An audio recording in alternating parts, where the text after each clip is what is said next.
Welcome to the Embrace Strength podcast. I'm your host, Ashley Crocker. I am an experienced trainer and active life professional.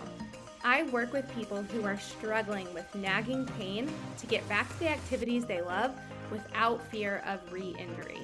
This podcast is here to educate and provide value to you on all things health, fitness, staying active, and personal development. Let's dive in.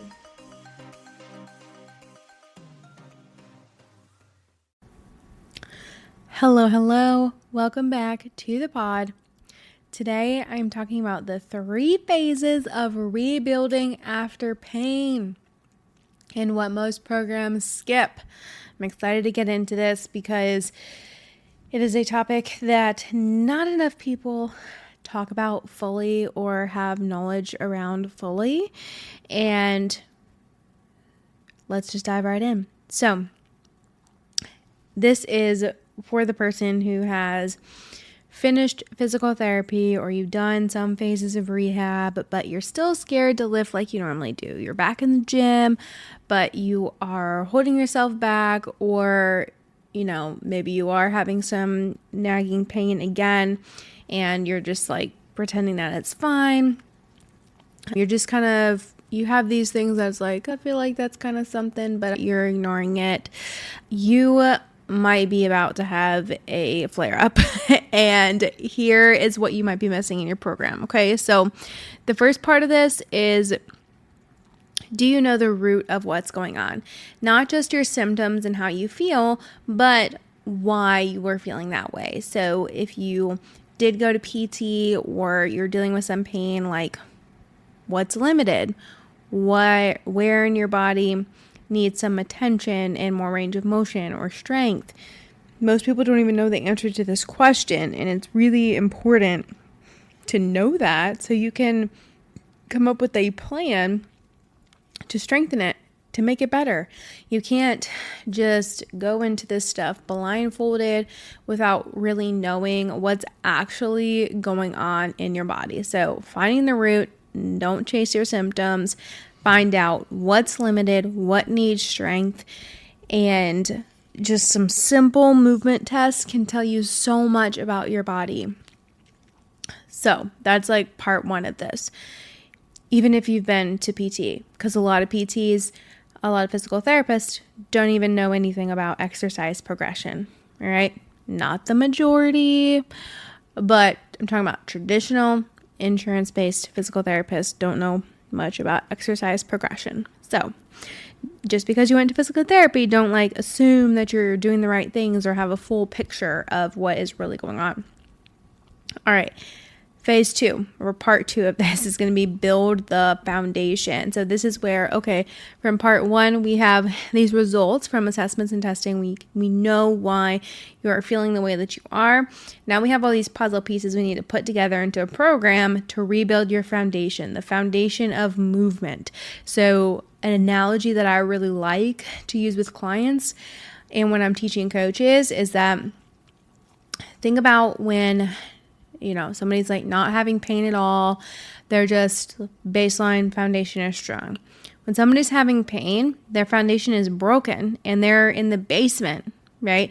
So imagine a foundation of a house. You're in the basement if you are in pain and the foundation is broken. You need to rebuild that foundation. You need to get out of the basement of pain. The only way to do that is by doing a customized program built around what comes up in your assessment. Okay. You are also probably going to need to be focusing on control, using the right muscles, slowing down, making sure you have that mind muscle connection happening and that you're engaging the right muscles. And it's not sexy, but it is necessary, right? And just because you're doing some random corrective exercises you found on YouTube or random corrective exercises you Googled, that doesn't mean you're doing the right thing. If you don't know that part 1 part of this, why you're feeling the way that you are, there's no way you can rebuild a smart foundation and know that it's the right thing, if that makes sense. So there's a difference between doing random mobility and corrective work and the right mobility and corrective work, okay? And then part 3 is return to strength, return to activity. This is where a lot of people skip. Like after part 2, phase 2, they're like, oh, I'm out of the basement of pain. I have a strong foundation. Like I feel great. Let me just jump right in and go on a 5-mile run. No. This is actually the most important part.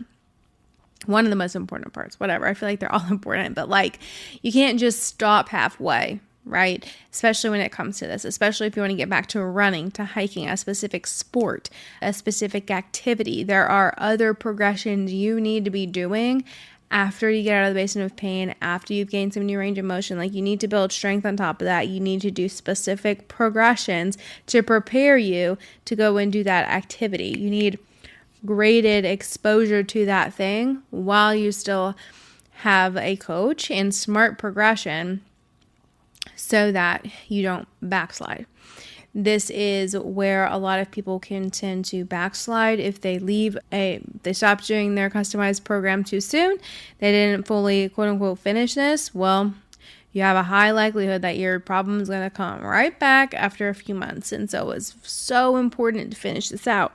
And that is basically it. It's like simple when I break it down into those 3 parts, those 3 phases, but it's not easy. But all super important. This is the process I take my clients through exactly when they come to me with pain, recovering from an injury, that sort of thing. And like I said earlier, rebuilding the foundation is where it all starts. After doing an assessment and seeing like what the heck is going on in the first place. Now, if you're listening to this and you're like, man, that gave me a lot of clarity. I feel like I don't have clarity in my body. I don't know what's happening. I've tried some random stuff, but it's not really working. This pain keeps coming back. I can't get rid of this issue. And you're ready for some help. You could be a fit for my assessment package or my 8-week mini program that I'm doing right now. Basically, during the assessment package, it's 4 days of assessments and testing to get a comprehensive overview and idea of why you're feeling the way that you are, what's going on, and I write up a nice summary for you. We have a review call. I explain, here's what I found, here are next steps I feel like you need to move towards in order to start fixing your problem. And then if you want the 8-week mini offer, it's basically the assessment plus I write you an 8-week customized program based off of that. And you have some check-ins throughout that 8-week time frame as well and some other things. So it's basically like a taster to working with me, like for a full one-on-one 6-month commitment, but in a shorter container. Now, I'm not going to solve all your pain in 8 weeks, that's for sure. I'm not going to fully solve your problem. You're not going to be ready to return to whatever activity you want in 8 weeks, but it will get you going in the right direction on a customized plan, and you will be able to notice a difference in how your body feels at the end of the 8 weeks. So if you are interested in this, want more info, linking up my Instagram below, also my email, send me a message if you want more details on either of these offers, either the assessment or the 8-week offer. Let me know. Links below. Thanks for listening. Talk to you next time.